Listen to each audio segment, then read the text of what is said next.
오늘 우리가 읽어간 느헤미야 12장의 내용은 전반부의 내용, 우리가 읽지 않은 1절부터 26절까지 내용에서는 제사장들의 명단이 소개가 되고 있습니다. 우리가 어제 읽었던 11장 내용에서는 이제 새롭게 건설된 이 예루살렘 성에 어떠한 사람들이 거주하는가, 새로운 거주자들에 대한 기록이 남겨져 있고, 오늘 우리가 읽어가는 이 12장의 내용은 1세대에서부터 처음에 스룹바벨을 중심으로서 기원했을 때에 이 제사장의 명단들이 어떠했는가, 그리고 그 이후에 2세대, 그리고 이 예루살렘의 성이 완공되는 때에 제사장들의 명단에 대한 소개들을 쭉 해주고 있습니다. 그리고 우리가 오늘 읽은 이 본문 27절로부터 이 마지막 절 내용에서는 예루살렘 성을 하나님께 봉헌하는 그런 내용을 담겨주고 있습니다. 우리가 읽지 않은 이 전반부에서 제사장의 명단을 길게 소개하고 있는 것들을 보게 되면 조금 전 말씀드렸던 것처럼 처음에 이 예루살렘으로 귀환했던 시대, 스룹바벨 시대의 제사장들의 명단, 그리고 2세대와 또 느헤미야 세 번째 마지막 귀환을 하고 난 다음에 느헤미야로부터 시작을 해서 예루살렘의 성이 복원될 때까지 당시에 수고했던 제사장 명단들을 소개하고 있는데, 이것을 소개하는 가장 중심적인 의도는 뭐냐면 그들이 하나님 앞에 예배하는 제사하는 공동체다라는 것을 분명하게 보여주기 위한 뜻이 있다고 하는 것입니다.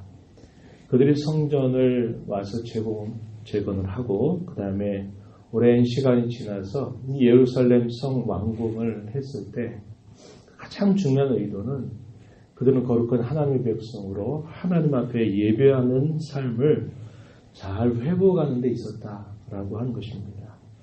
그러한 일에 있어서 가장 중요한 역할들을 감당했던 인물들이 이 레위인들이었다는 것이죠. 그것을 일부러 이렇게 기록한 의도는 하나님 앞에 예배하는 것, 제사하는 것, 그것이 가장 중요한 일이다라는 것을 소개하고, 더 나아가게 되면 그들이 하나님과의 관계가 그 어떤 것보다 더 중요하다라는 것을 놓치지 않게 하려고 하는 분명한 의도가 있다는 겁니다. 하나님 앞에 예배하는 것과 하나님과의 관계가 무너져 버리면 다른 모든 수고, 다른 모든 것들은 다 허망한 것이 되고 마는 겁니다. 그렇기 때문에 가장 중요한 이 일들에 있어서 반드시 하나님과의 관계를 잘 맺고 그들이 하나님 앞에 이 제사하는 이 일들을 잘 감당하는 것을 강조한 겁니다. 그러나 잘 아는 바와 같이 우리가 이스라엘의 역사, 유다의 역사를 보게 되면 그들의 패망의 원인은 제사를 안 드렸기 때문이 아니었습니다. 그게 문제가 아니라 그 제사 가운데 온갖 부정하고 더러운 것들이 섞여가면서 하나님 앞에 제사다운 제사를 드리지 않았기 때문에 그렇습니다. 그들의 삶이 하나님 앞에 거룩한 백성으로 살지 않았고, 그들이 제사하는 데는 온갖 우상들이 함께 섞이면서 그들의 종교의 순수성이 망가지게 된 겁니다. 그것이 결국 패망의 중요한 원인이 되었던 것이죠. 오늘날 우리 모든 하나님의 사람들이, 예수 믿는 사람들이 때가 되면 다 예배 자리에 나오고 또 그 일들을 합니다. 그러나 예배에 그냥 형식적으로 참여하게 되면 내가 예배 생활을 하는 것이고, 내가 주일날 그렇게 하면 주일 성수하는 게 아닙니다. 예배 의식에 참여하고 예배 형식에 참여하는 것으로 내가 내 할 일을 하고 있다, 이렇게 생각하는 것, 하나님 그렇게 생각하지 않는다는 거죠. 예배에 있어서 가장 중요한 것은 하나님과의 관계입니다.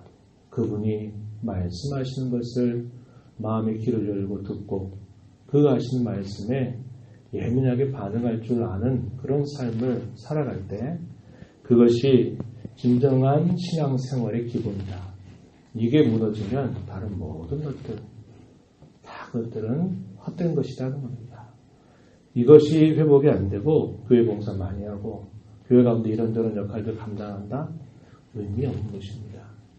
그래서 우리가 이 말씀을 보면서 이제 우리가 이 가을에 이제 깊어가는 이 가을 또 연말을 향해 달려가는 우리의 신앙의 걸음을 돌아볼 때 나의 예배 생활을 점검하는 것이 필요합니다. 그리고 그 예배 가운데서 무엇보다도 내가 예배 시간에 참여하는 것보다 더 중요한 것은 하나님과의 관계입니다. 말씀하시는 하나님, 그리고 그 말씀을 듣는 나의 심령의 상태가 어떠한가, 내가 그것에 어떻게 반응하고 있는가를 끊임없이 돌아보지 않으면 다 모든 것들이 다 험하고 헛되는 것이다 라는 것을 우리는 돌아보아야 한다는 것입니다.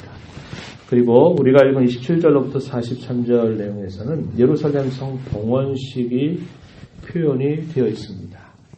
우리가 읽은 바와 같이 예루살렘 성전을 재건하려고 했다가 약 20년이 넘는 세월 동안 이게 지연됐던 일들, 많은 대적자들의 반대, 그리고 내부적으로 결국 힘이 빠져서 이 일들이 지연됐던 일들이 있었고, 그 후로 이제 느헤미야가 예루살렘 성벽의 황폐함에 대한 소식을 듣고 슬퍼할 때 하나님이 이 느헤미야를 중심으로 다시 예루살렘에 귀환하게 하셔서 이 성벽을 재건하고 하는 이런 일들에 있어서도 얼마나 갖은 반대, 또 온갖 반대자들의 술수, 심지어는 거짓된 선지자들을 동원하기까지 하면서 계속적으로 무너뜨리게 하고 붕괴시키려고 만들려는 그런 많은 어려움들이 있었다는 것입니다.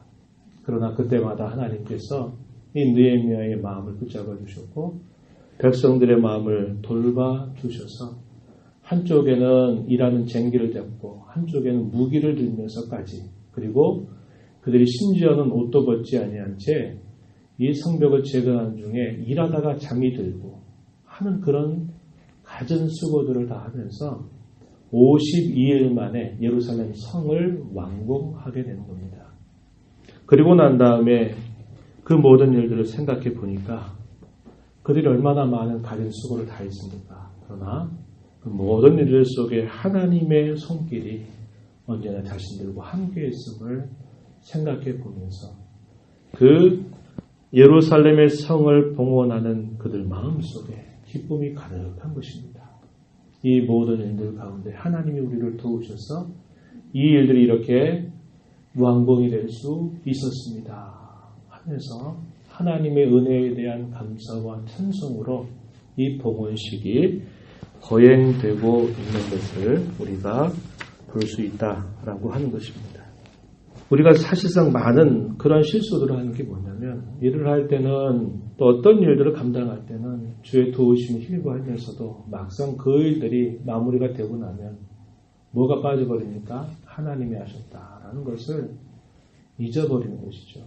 우리가 온갖 가진 수고 다 해서 목숨 걸고 해서 일 다 했다. 그래서 영광을 자신들이 취하려고 할 때가 많고, 그 일들을 인정받지 못하면 또 그것 때문에 막 서운해하는 그런 부분들이 얼마나 많이 있는지 모릅니다.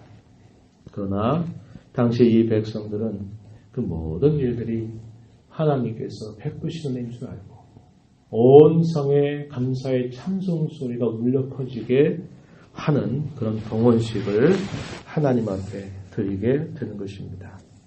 이 봉헌식을 하게 되니까 각처에 흩어져 있었던 레위 사람들을 찾아서 곳곳에 있는 사람들이 이 예루살렘 성으로 모여옵니다. 봉헌식을 하기 위해서 모여온 것입니다. 그러고 난 다음에 가장 먼저 했던 중요한 일은 뭐냐면 성결하게 하는 일이었습니다. 30절 말씀에 가서 보세요. 제사장들과 레위 사람들이 몸을 정결하게 하였다.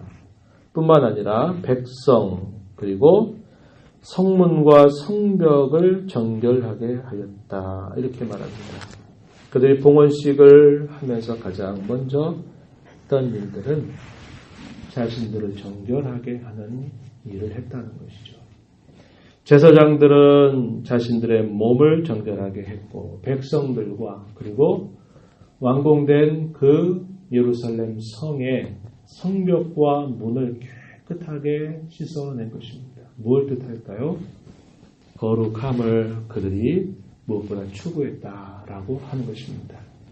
하나님의 일을 하는 데 있어서 가장 중요한 것이 이거라는 거죠. 정결하게 하는 것, 거룩하게 하는 것. 이것이 중요한 일임을 잘 보여주고 있습니다.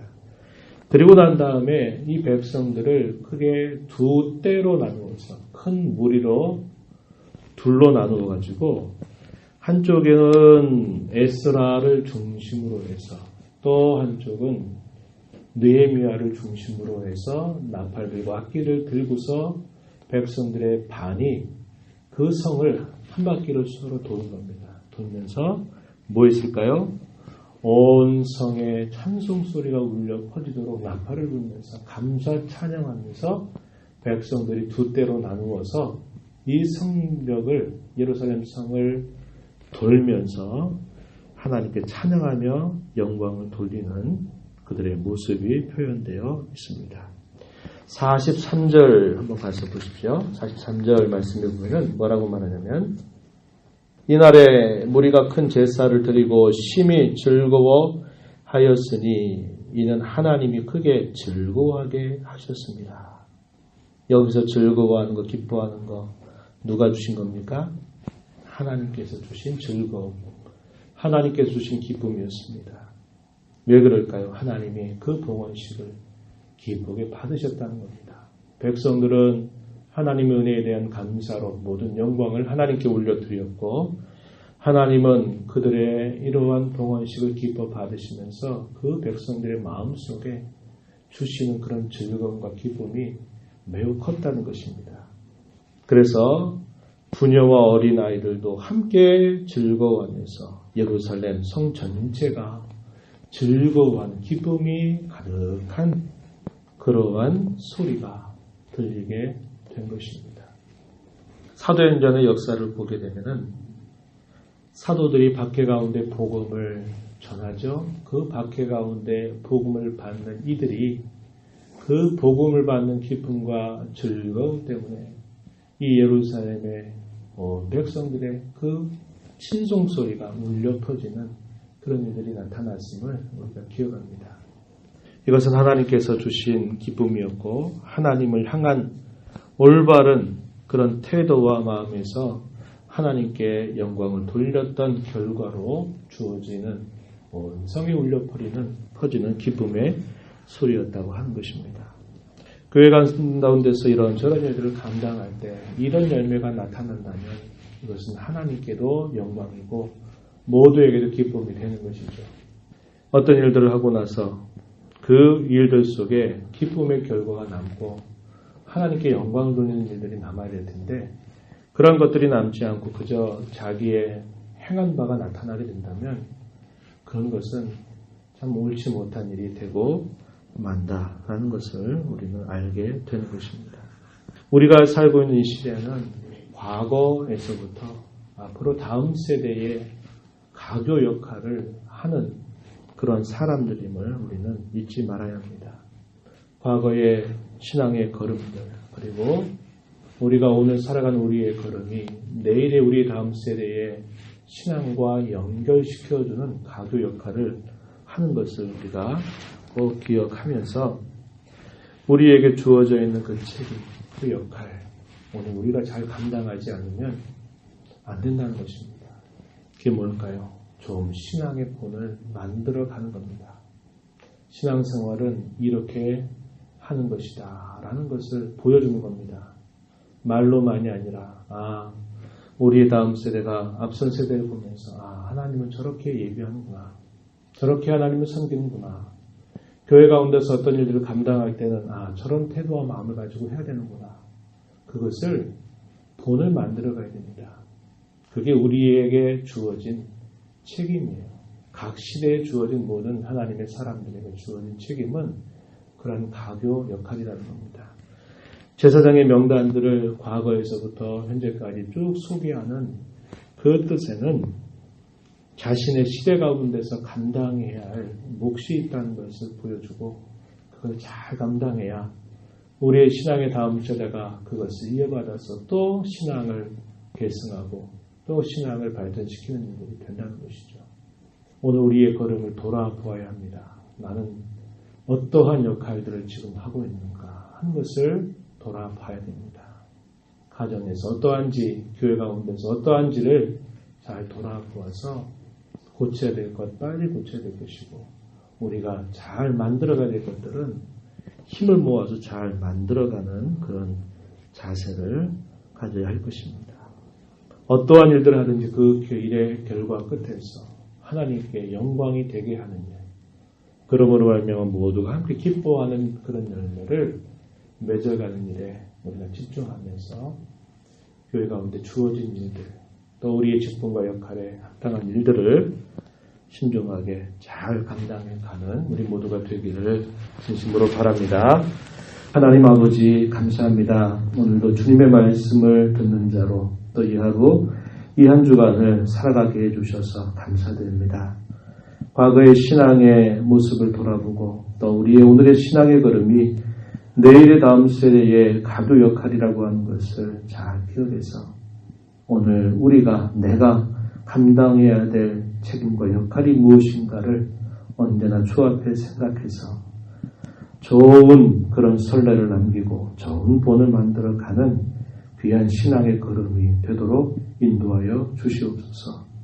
하나님께서 함께 하심으로 말미암아 이제까지 살아왔음을 고백하고 많은 시련과 박해와 역경들 속에서 성을 완공하고 그 모든 일들이 하나님께서 주신 은혜인 줄 알고 하나님께 감사와 찬양으로 영광을 돌리고 하나님은 그 백성들의 심령 속에 참으로 하늘의 기쁨을 충만하게 해서 그 온성에 감사와 찬송의 소리가 울려 퍼지게 하는 그런 놀라운 광경을 허락하여 주셨습니다. 이 땅에 저희가 살아가면서 몸된 교회를 위하여 주의 영광을 위해서 어떤 일들을 감당할 때 우리의 열매가 그렇게 잘 나타날 수 있도록 언제나 하나님 앞에 우리의 마음을 기울이고 또 하나님의 뜻에 우리의 마음을 살펴서 순종하는 일에 힘써가는 복된 성도 교회가 되게 하여 주시옵소서. 은혜의 보좌 앞에 나와 간구하는 심령들에게 긍휼과 자비를 베풀어 주시오며 우리 각자에게 성령께서 음성을 들려주셔서 그 음성 듣고 깨닫고 순종하는 복된 저희가 되게 해 주옵소서. 예수님 이름으로 기도하옵나이다. 아멘.